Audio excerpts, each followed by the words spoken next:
Hello दोस्तों, नमस्कार। एक बार फिर से आपका स्वागत है मेरे इस यूट्यूब चैनल पे। आज हम करंट अफेयर का पार्ट 3 आपके सामने प्रस्तुत कर रहे हैं।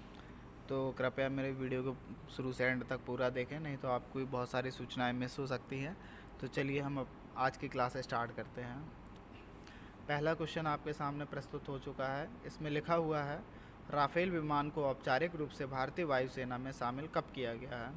इसका राइट आंसर है 10 दिसंबर 2020 को, और ये अम्बाला जो है इंडियन एयरफोर्स का हेडक्वार्टर, वहाँ पे लाया गया है। तो ये वेरी इंपॉर्टेंट क्वेश्चन है आगामी प्रतियोगी परीक्षाओं के लिए। Next question, RBI retail direct योजना क्या है।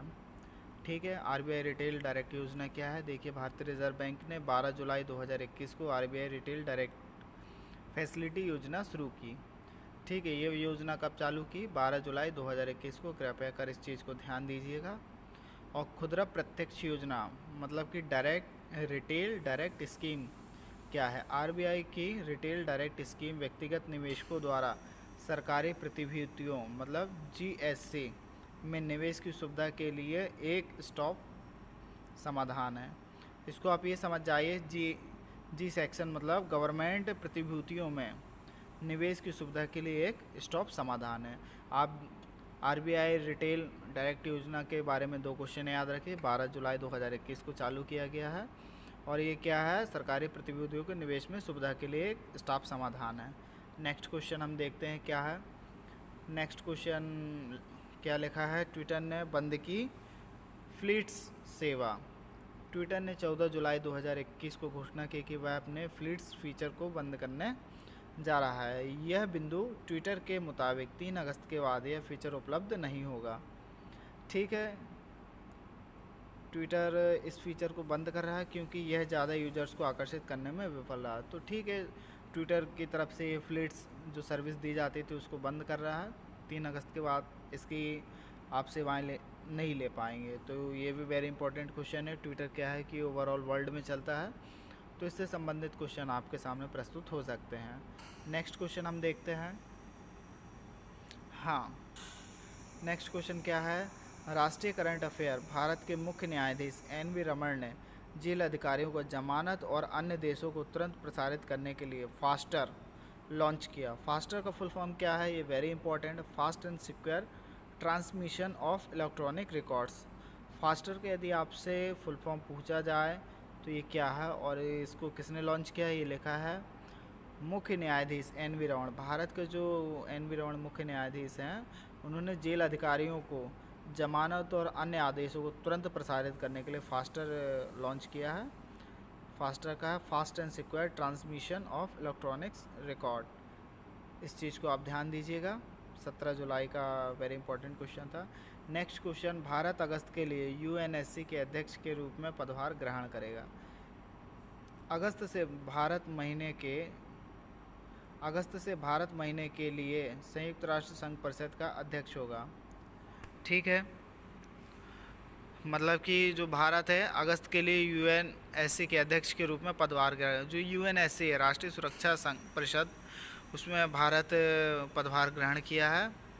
और फिर राष्ट्रीय आतंकवाद, समुद्री सुरक्षा, शांति व्यवस्था की लड़ाई के लिए 3 प्रमुख क्षेत्रों में कार्यक्रम की मेजबानी करेगा।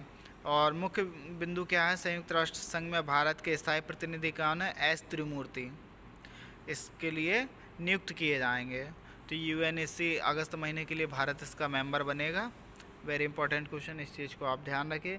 यदि कहीं पर मेरी वॉइस से कोई आपको समस्या है तो इसका आपके सामने डिस्प्ले हो रहा है पूरा आपको क्वेश्चन एंड आंसर, इसको आप देखिए समझिए। हो सकता कोई वॉइस यदि मिस्टेक आपको समझ में ना आए तो जो आपको लिखा हुआ है आप उसको देखिए और रीड करिए। मेरा आपसे यही निवेदन है। नेक्स्ट क्वेश्चन हम देखते हैं। राज्यसभा ने पारित किया नारियल विकास बोर्ड संशोधन विधेयक। कोकोनट डेवलपमेंट बोर्ड ने क्या अमेंडमेंट बिल पास किया है। राज्यसभा ने 30 जुलाई 2021 को नारियल विकास बोर्ड संशोधन 2021 मतलब कोकोनट डेवलपमेंट बोर्ड ने अमेंडमेंट बिल पारित किया है। इस विधेयक को उद्देश्य नारियल विकास बोर्ड के अध्यक्ष को गैर कार्यकारी निदेशक बनाना है। इस मुख्य बिंदु इस संशोधन के बाद बोर्ड के सदस्य 4 से बढ़कर 6 हो गए हैं। तो इस संशोधन को लाने का यही उद्देश्य था। इसके जो सदस्य हैं 4 से बढ़ाकर 6 किए गए हैं कोकोनट बोर्ड के। नेक्स्ट, केंद्रीय मंत्री डॉक्टर जितेंद्र सिंह ने बायोटेक प्राइड गाइडलाइन जारी की। 30 जुलाई 2021 को केंद्रीय मंत्री जितेंद्र सिंह ने विज्ञान और प्रौद्योगिकी मंत्रालय जैव प्रौद्योगिकी विभाग द्वारा बायोटेक प्राइड, इसका यदि आपसे फुल फॉर्म परीक्षा में पूछा जाता है तो please point to be note, promotion of research and innovation through data exchange guideline. ठीक है, बायोटेक का प्राइड जो फुल फॉर्म है यही है, promotion of research and innovation through data exchange guideline की घोषणा की। यह दिशा निर्देश देश भर में कई संशोधन समूहों के सूचना के लिए आदा बनाने और अनुसंधान नवाचार को बढ़ावा देने के लिए बनाया गया। ठीक है, आप मोटा मोटी ये याद रखिए, केंद्रीय मंत्री डॉक्टर जितेंद्र सिंह ने बायोटेक प्राइड गाइडलाइन जारी की। नेक्स्ट क्वेश्चन हम देखते हैं क्या लिखा हुआ है।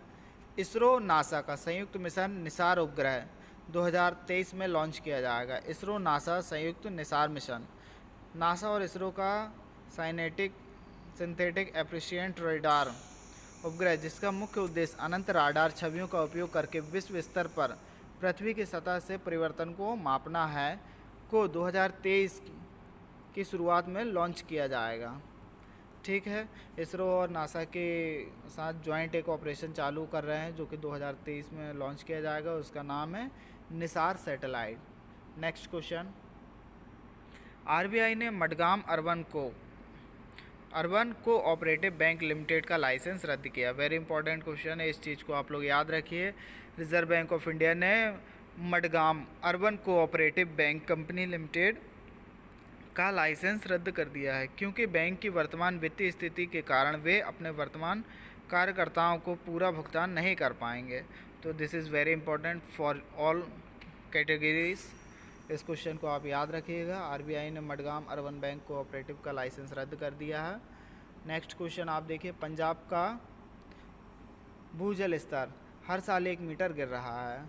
1998 और 2018 के बीच पंजाब कृषि विश्वविद्यालय पीएयू का फुल फॉर्म होता है पंजाब एग्रीकल्चर यूनिवर्सिटी द्वारा किए गए एक अध्ययन में पाया गया है कि 22 में से 18 क्षेत्रों में भूजल स्तर प्रतिवर्ष 1 मीटर से अधिक गिर गया है।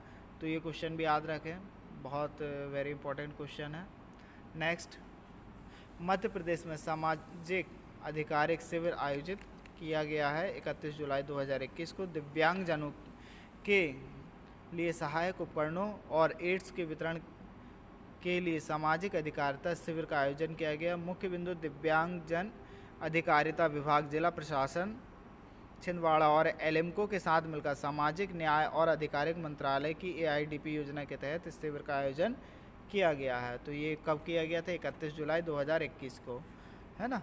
इस चीज़ को आप ध्यान रखिए कि मध्य प्रदेश में सामाजिक अधिकारिता शिविर का आयोजन कब किया गया है? 31 जुलाई 2021 को। नेक्स्ट क्वेश्चन, भारत का विदेशी मुद्रा भंडार 611.149 अरब डॉलर पहुंचा। इंडियन फॉरेक्स रिजर्व 23 जुलाई 2021 को समाप्त हुए सप्ताह के दौरान भारत का विदेशी मुद्रा भंडार 1.581 बिलियन डॉलर की कमी के साथ 611.149 अरब डॉलर के स्तर पर पहुंचा। विश्व में सर्वाधिक विदेशी मुद्रा भंडार वाले देशों की सूची में भारत चौथे स्थान पर है। इस सूची में चीन पहले स्थान पर है। तो this is very important question कि विदेशी मुद्रा भंडार हमारा कितना हो गया? 611.149 अरब डॉलर पहुंच चुका है।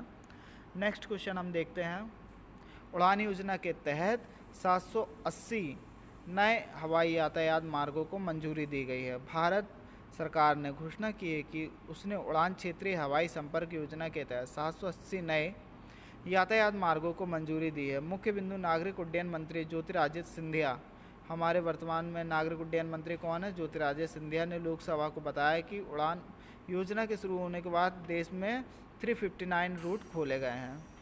तो इस चीज़ को आप ध्यान दीजिए। 780 नए हवाई यातायात मार्गों को मंजूरी दी गई है उड़ान योजना के तहत। नेक्स्ट क्वेश्चन, केरल की कृषिकरण परियोजना क्या है? केरल में शुरू की गई कृषिकरण परियोजना के तहत मिनी पॉली हाउस बनाया जाएगा, जो कि एक प्रकार का ग्रीन हाउस है। यह national society for agriculture horticulture, मतलब SAHS, national society for agriculture horticulture, है ना, फाउंडेशन की एक संयुक्त पहल है। तो इस चीज़ को आप ध्यान दीजिएगा। कृषिकर्ण परियोजना कहाँ की है? केरल की है। नेक्स्ट क्वेश्चन, इंद्र नौसेना अभ्यास 12वां संस्करण आयोजित किया गया है 28 से 29 जुलाई 2021 तक। 12वें सैन्य अभ्यास इंद्र नौसेना का आयोजन बाल्टिक सागर में किया गया है। यह एक द्विवर्षीय द्विपक्षीय समुद्री अभ्यास है जो कि भारतीय सेना, नौसेना और रूसी नौसेना के बीच आयोजित किया जाएगा। इसका मुख्य बिंदु की शुरुआत वर्ष 2003 में हुई थी। इंद्र नौसेना किस किस के बीच होता है? इंडियन एंड रूसी नेवी के बीच होता है, जिसकी शुरुआत 2003 में हुई थी। चलिए नेक्स्ट क्वेश्चन देखिए, मेडिकल कॉलेज में प्रवेश संदर्भ में ऑल इंडिया कोटा योजना शुरू की गई है। किस वर्ष शुरू की गई? 1986 में ऑल इंडिया कोटा योजना उच्चतम न्यायालय के निर्देशों के तहत शुरू की गई थी। इससे किसी भी राज्य के छात्रों को अधिवास मुक्त योजना आधारित अवसर प्रदान करने के लिए उद्देश्य से पेश किया गया था। तो ये रहे आज के हमारे क्वेश्चन। आपको कैसे लगे हमें कमेंट करके ज़रूर बताइएगा। और जो भी विद्यार्थी सरकारी परीक्षाओं की तैयारी कर रहे हैं वो हमारे चैनल से जुड़ जाएं और ज़्यादा से ज़्यादा लोगों को जोड़ें और इस जानकारी को ज़्यादा से ज़्यादा लोगों तक पहुंचाएं। हो सकता है ये जानकारी किसी न किसी स्टूडेंट के भविष्य में काम आए। और जो प्रतियोगी परीक्षाएँ लगी हुई हैं उसको ध्यान में रखते हुए हम इसको बना रहे हैं। और वर्तमान समय को देखते हुए किस किस टाइप के क्वेश्चन आ रहे हैं करंट अफेयर से संबंधित, चूँकि करंट अफेयर एक बहुत बड़ा पोर्शन होता है किसी भी प्रतियोगी परीक्षाओं के लिए। तो कृपया